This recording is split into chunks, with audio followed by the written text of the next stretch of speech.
আলু পটলের রসা, ঝিঙে সর্ষে, টক ডাল, ঘ্যাটকল বাটা। চলুন, আপনাদের যদি ভালো লেগে থাকে লাইক, শেয়ার, সাবস্ক্রাইব করে দেবেন। আর রান্নাঘরে রুমা।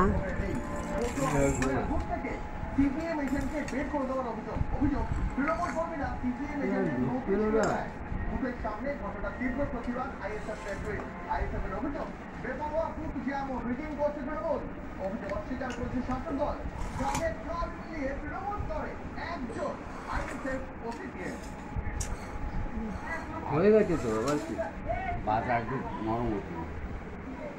সকাল থেকে ভাঙড়ে একটার পর একটা হিংসার ঘটনা ঘটেছে। প্রথমে দেখেছিলাম সাতুলিয়াতে বোমাবাজি বুথের পাশে, তারপরে তার পাশেই কচুয়া হাই স্কুলে আইএসএফ এর অভিযোগ যে